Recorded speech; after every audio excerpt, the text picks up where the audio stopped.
You are about to hear the greatest story ever told. The story is found in the most important book in the world, the Bible. You will find your place in its pages, your past and your future, because the Creator of the universe wanted us to know Him. Slowly, over a period of about 1,500 years, God selected various individuals from many places to write His message to us. Today we have what God has chosen to reveal to us in a collection of 66 books called the Bible. The Bible explains that God guided the writers so that they recorded in their own words what He wanted them to say and write. In those sacred writings, God lovingly made two major promises to ensure we could come to know Him. Today, those promises are called the Old Testament and the New Testament, or the Old and New Covenants. Do not be overwhelmed by the length of the story. Slowly, prayerfully, and openly, listen for what He is revealing about people like us and about Himself. He is pursuing us through the people and events of the Bible's story, and He never spoke more clearly than when He sent His Son Jesus. Now, listen to the greatest love story ever told.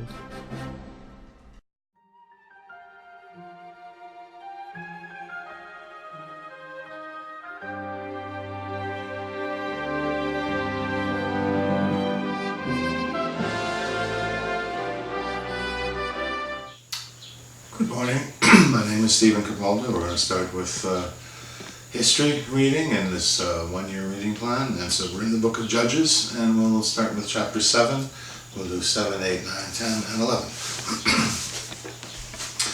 Then Jerubbaal, that is Gideon, and all the people who were with him rose early and encamped beside the spring of Harod. And the camp of Midian was north of them, by the hill of Moreh in the valley. The Lord said to Gideon, "The people with you are too many for me to give the Midianites into their hand, lest Israel boast over me, saying, 'My own hand has saved me.' Now therefore proclaim in the ears of the people, saying, 'Whoever is fearful and trembling, let him return home and hurry away from Mount Gilead.' Then 22,000 of the people returned, and 10,000 remained. And the Lord said to Gideon, 'The people are still too many. Take them down to the water, and I will test them for you there. And any one of whom I say to you, this one shall go with you, shall go with you. And any one of whom I say to you, this one shall not go with you, shall not go.' So he brought the people down to the water, and the Lord said to Gideon, 'Everyone who laps the water with his tongue, as a dog laps, you shall set by himself. Likewise everyone who kneels down to drink.' And the number of those who lapped, putting their hands to their mouth, was 300 men, but all the rest of the people knelt down to drink water. And the Lord said to Gideon, 'With the 300 men who lapped, I will save you and give the Midianites into your hand, and let all the others go, every man to his home.'" So this is the Lord showing how you can do a little bit with a lot, and He has this unusual test for separating the 300 from the masses, and that's part of our Christian life, is that we're kind of separated. We're called apart. We're to have just a different way of doing things, a different way of thinking. So the people took provisions in their hands and their trumpets, and he sent all the rest of Israel, every man to his tent, but retained the 300 men, and the camp of Midian was below him in the valley. That same night the Lord said to him, "Arise, go down against the camp, for I have given it into your hand. But if you are afraid to go down to the camp with Purah your servant, and you shall hear what they say, and afterward your hands shall be strengthened to go down against the camp." Then he went down with Purah his servant to the outposts of the armed men who were in the camp. And the Midianites and the Amalekites and all the people of the east lay along the valley like locusts in abundance, and their camels were without number, as the sand that is on the seashore in abundance.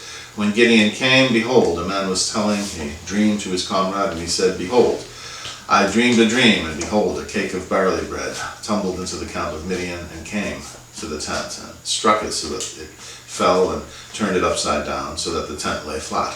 And his comrade answered, "This is no other than the sword of Gideon, the son of Joash, a man of Israel. God has given into his hand Midian and all the camp." As soon as Gideon heard the telling of the dream and its interpretation, he worshipped. And he returned to the camp of Israel and said, "Arise, for the Lord has given the host of Midian into your hand." And he divided the 300 men into 3 companies and put trumpets into the hands of all of them, and empty jars with torches inside the jars. And he said to them, "Look at me and do likewise. When I come to the outskirts of the camp, do as I do. When I blow the trumpet, I and all who are with me, then blow the trumpets also on every side of all the camp, and shout for the Lord and for Gideon." So Gideon and the 100 men who were with him came to the outskirts of the camp at the beginning of the middle watch, when they had just set the watch. And they blew the trumpets and smashed the jars that were in their hands. Then the 3 companies blew the trumpets and broke the jars. They held in their left hands the torches, and in their right hands the trumpets to blow, and they cried out, "A sword for the Lord and for Gideon." Every man stood in his place around the camp, and all the army ran. They cried out and fled. When they blew the 300 trumpets, the Lord set every man's sword against his comrade and against all the army. And the army fled as far as Beth-shittah, towards Zererah, as far as the border of Abel-Meholah-Betabath. And the men of Israel were called out from Naphtali and from Asher and from all Manasseh, and they pursued after Midian. Gideon sent messengers throughout all the hill country of Ephraim, saying, "Come down against the Midianites and capture the waters against them, as far as Beth-barah, and also the Jordan." So all the men of Ephraim were called out, and they captured the waters as far as Beth-barah, and also the Jordan. And they captured the 2 princes of Midian, Oreb and Zeeb. They killed Oreb at the rock of Oreb, and Zeeb they killed at the winepress of Zeeb. Then they pursued Midian, and they brought the heads of Oreb and Zeeb to Gideon across the Jordan. Chapter 8. Then the men of Ephraim said to him, "What is this that you have done to us, not to call us when you went to fight against Midian?" And they accused him fiercely, and he said to them, "What have I done now in comparison with you? Is not the gleaning of the grapes of Ephraim better than the grape harvest of Abiezer? God has given into your hands the princes of Midian, Oreb, and Zeeb. What have I been able to do in comparison with you?" Then their anger against him subsided when he said this. And Gideon came to the Jordan and crossed over, he and the 300 men who were with him, exhausted yet pursuing.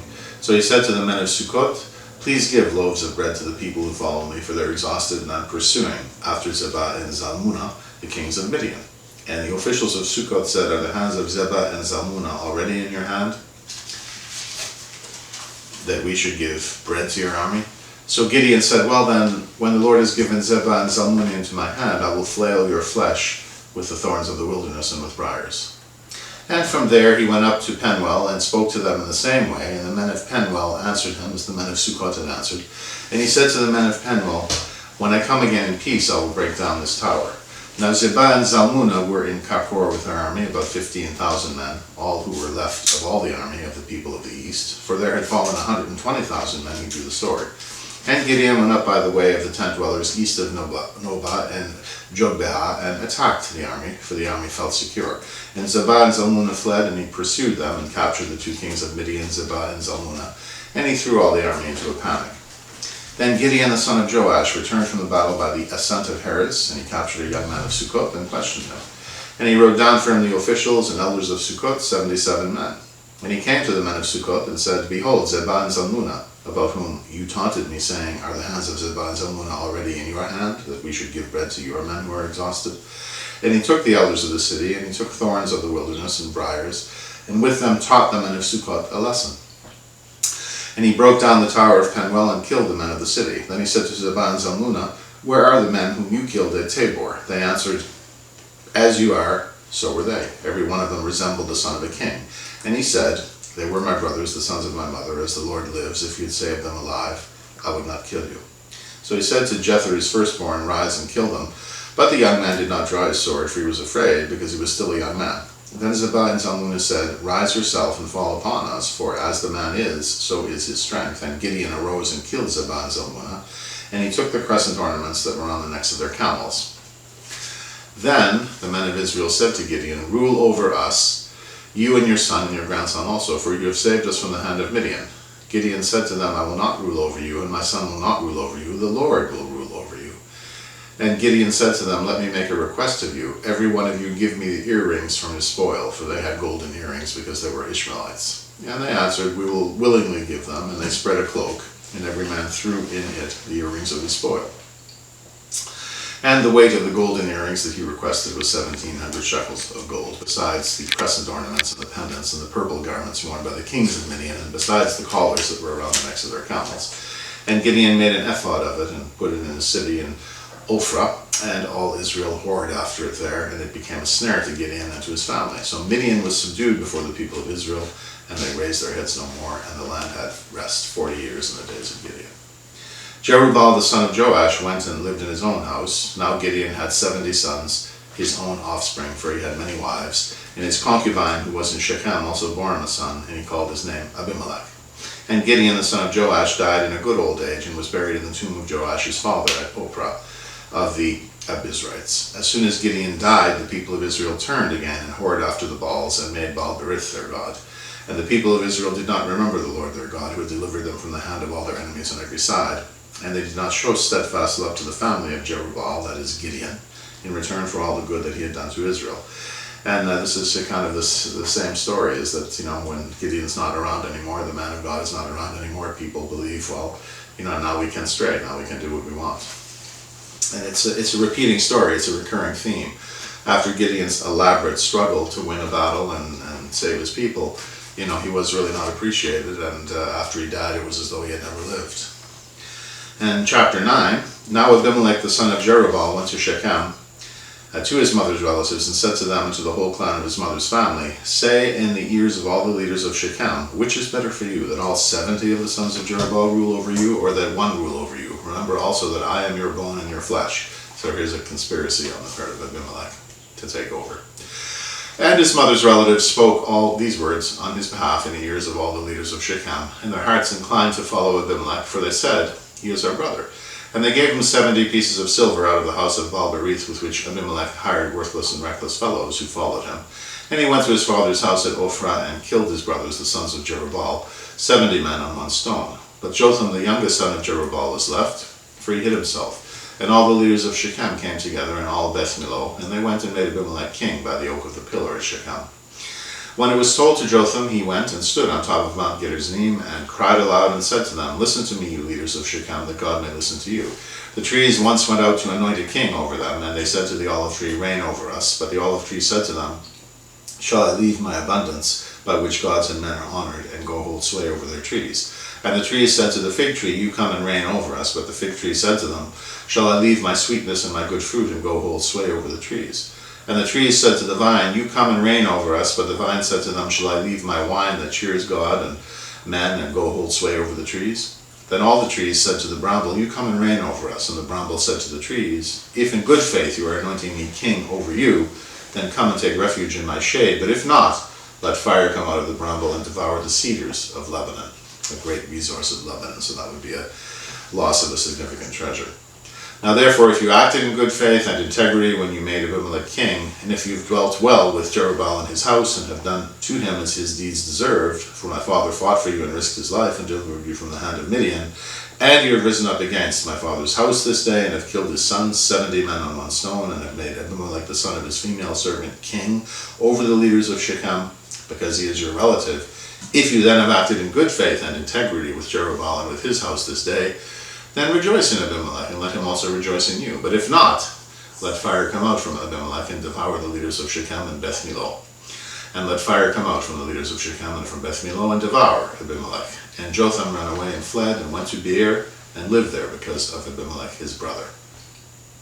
Abimmelech ruled over Israel 3 years, and God sent an evil spirit between Abimmelech and the leaders of Shechem, and the leaders of Shechem dealt treacherously with Abimmelech, that the violence done to the 70 sons of Jerubbaal might come, and their blood be laid on Abimmelech their brother, who killed them, and on the men of Shechem, who strengthened his hands to kill his brothers.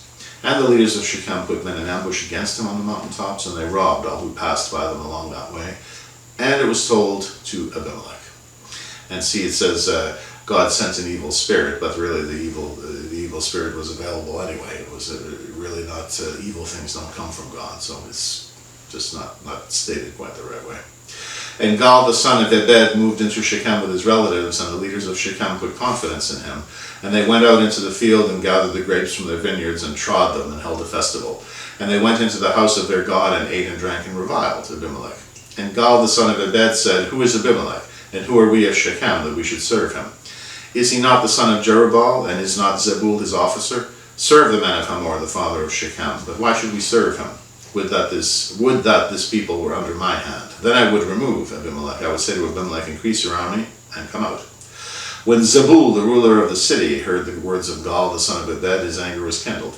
And he sent messengers to Abimelech secretly, saying, behold, Gal, the son of Ebed, and his relatives have come to Shechem, and they're stirring up the city against you.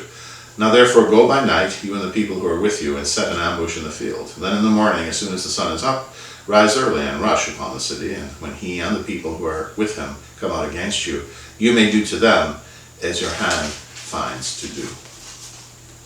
So Abimelech and all the men who were with him rose up by night and set an ambush against Shechem in 4 companies, and Gaal the son of Ebed went out and stood in the entrance of the gate of the city. And Abimelech and the people who were with him rose from the ambush, and when Gaal saw the people, he said to Zebul, "Look, people are coming down from the mountaintops." And Zebul said to him, "You mistake the shadow of the mountains for men." Gaal spoke again and said, "Look, people are coming down from the center of the land, and one company is coming from the direction of the diviner's oak." Then Zebul said to him, "Where is your mouth now? You who said, 'Who is Abimelech that we should serve him?' Are not these the people whom you despise? Go out now and fight with them." And Gaal went out at the head of the leaders of Shechem and fought with Abimelech, and Abimelech chased him, and he fled before him. And many fell wounded up to the entrance of the gate. And Abimelech lived at Arumah, and Zebul drove out Gaal and his relatives, so that they could not dwell at Shechem. On the following day the people went out into the field, and Abimelech was sold. He was told. He took his people and divided them into 3 companies and set an ambush in the fields. And he looked and saw the people coming out of the city, so he rose against them and killed them. Abimelech and the company that was with him rushed forward and stood at the entrance of the gate of the city, while the 2 companies rushed upon all who were in the field and killed them. And Abimelech fought against the city all that day. He captured the city and killed the people who were in it, and he razed the city and sowed it with salt. When all the leaders of the tower of Shechem heard of it, they entered the stronghold of the house of El-Berith. Abimelech was told that all the leaders of the tower of Shechem were gathered together, and Abimelech went up to Mount Zalmon, he and all the people who were with him. And Abimelech took an axe in his hand and cut down a bundle of brushwood and took it up and laid it on his shoulder.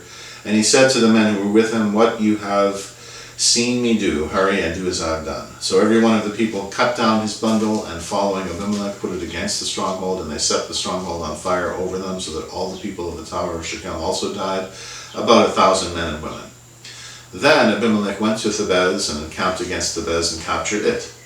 But there was a strong tower within the city, and all the men and women and all the leaders of the city fled to it and shut themselves in, and they went up to the roof of the tower. And Abimelech came to the tower and fought against it and drew near to the door of the tower to burn it with fire. And a certain woman threw an upper millstone on Abimelech's head and crushed his skull. Then he called quickly to the young man, his armor-bearer, and said to him, "Draw your sword and kill me, lest they say of me, 'A woman killed him.'"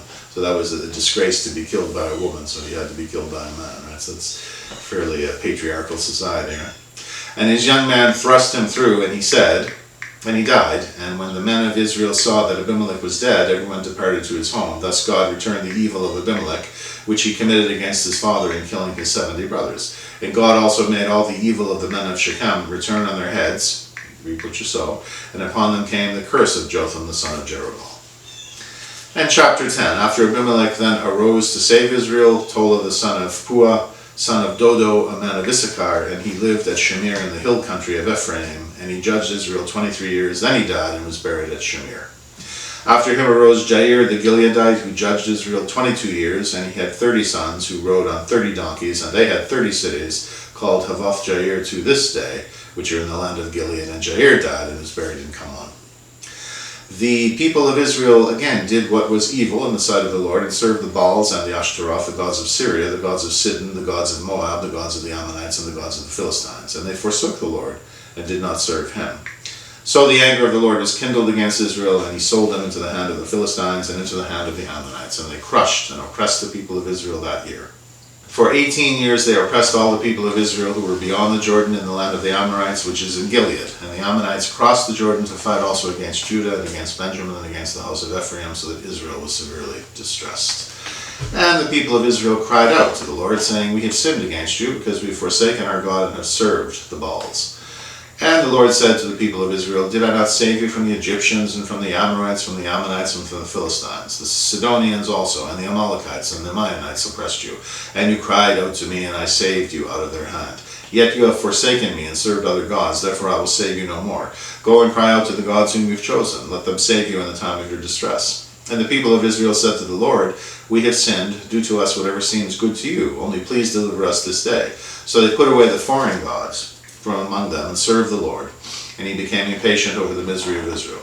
Then the Ammonites were called to arms, and they encamped in Gilead, and the people of Israel came together, and they encamped at Mizpah. And the leaders of Gilead said one to another, "Who is the man who will begin to fight against the Ammonites? He shall be head over all the inhabitants of Gilead." And that is Jephthah. Chapter 11. Now Jephthah the Gilead was a mighty warrior, but he was the son of a prostitute. Gilead was the father of Jephthah. So you see, God raises up very humble people. I mean, people that are in, kind of oppressed circumstances or difficult circumstances. He raises them up for his purposes. Pardon me. And Gilead's wife also bore him sons, and when his wife's sons grew up, they drove Jephthah out and said to him, "You shall not have an inheritance in our father's house, for you are the son of another woman." Then Jephthah fled from his brothers and lived in the land of Tob, and worthless fellows collected around Jephthah and went out with him.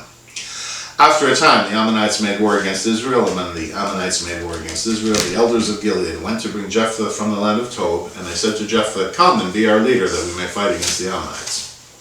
But Jephthah said to the elders of Gilead, "Did you not hate me and drive me out of my father's house? Why have you come to me now when you're in distress?"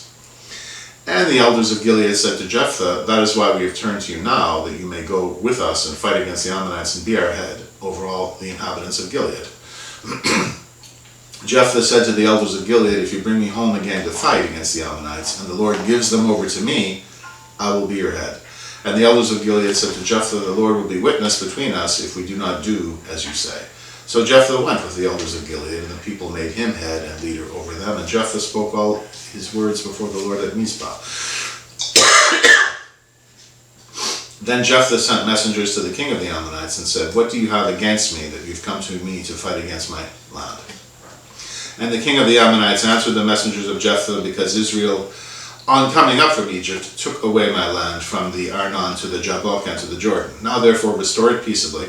Jephthah again sent messengers to the king of the Ammonites and said to him, "Thus says Jephthah, Israel did not take away the land of Moab or the land of the Ammonites, but when they came up from Egypt, Israel went through the wilderness to the Red Sea and came to Kadesh.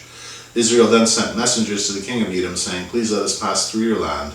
But the king of Edom would not listen, and they sent also to the king of Moab, but he would not consent, so Israel remained at Kadesh. Then they journeyed through the wilderness and went around the land of Edom and the land of Moab, and arrived on the east side of the land of Moab and camped on the other side of the Arnon. But they did not enter the territory of Moab, for the Arnon was the boundary of Moab. Israel then sent messengers to Sihon, king of the Amorites, king of Heshbon, and Israel said to him, 'Please let us pass through your land to our country.' But Sihon did not trust Israel to pass through his territory, so Sihon gathered all his people together and encamped at Jahaz and fought with Israel. And the Lord, the God of Israel, gave Sihon and all his people into the hand of Israel, and they defeated them. So Israel took possession of all the land of the Amorites who inhabited that country, and they took possession of all the territory of the Amorites, from the Arnon to the Jabbok, and from the wilderness to the Jordan. So then the Lord, the God of Israel, dispossessed the Amorites from before his people Israel, and are you to take possession of them? Will you not possess what Chemosh your God gives you to possess? And all that the Lord our God has dispossessed before us we will possess. Now are you any better than Balak, the son of Zippor, king of Moab? Did he ever contend against Israel, or did he ever go to war with them? While Israel lived in Heshbon and its villages, and in Aroer and its villages, and in all the cities that are on the banks of the Arnon 300 years, why did you not deliver them within that time? I therefore have not sinned against you, and you do me wrong by making war on me. The Lord, the judge, decide this day between the people of Israel and the people of Ammon. But the king of the Ammonites did not listen to the words of Jephthah that he sent to him. Then the Spirit of the Lord was upon Jephthah, and he passed through Gilead and Manasseh, and passed on to Mizpah of Gilead, and from Mizpah of Gilead he passed on to the Ammonites. And Jephthah made a vow to the Lord, and said, "If you will give the Ammonites into my hand, then whatever comes out from the doors of my house to meet me when I return in peace from the Ammonites shall be the Lord's, and I will offer it up for a burnt offering." So Jephthah crossed over to the Ammonites to fight against them, and the Lord gave them into his hand. And he struck them from Aroer to the neighborhood of Minith, 20 cities, and as far as Abel-Karamim with a great blow. So the Ammonites were subdued before the people of Israel. Then Jephthah came to his home at Mizpah, and behold, his daughter came out to meet him with tambourines and with dances. She was his only child. Besides her, he had neither son nor daughter. And as soon as he saw her, he tore his clothes and said, "Alas, my daughter, you've brought me very low, and you've become the cause of great trouble to me. For I have opened my mouth to the Lord, and I cannot take back my vow." And she said to him, "My father, you've opened your mouth to the Lord. Do to me according to what has gone out of your mouth, now that the Lord has avenged you on your enemies, on the Ammonites." So she said to her father, "Let this thing be done for me. Leave me alone 2 months, that I may go up and down on the mountains and weep for my virginity, I and my companions." So he said, "Go." Then he sent her away for 2 months, and she departed, she and her companions, and wept for her virginity on the mountains. And at the end of 2 months she returned to her father, who did with her according to his vow that he had made. She had never known a man, and it became a custom in Israel that the daughter of Israel went year by year to lament the daughter of Jephthah the Gileadite 4 days in the year. And that brings us to the end of this reading, chapter 11 of Judges. Thank you for listening. We'll talk to you soon. Bye for now.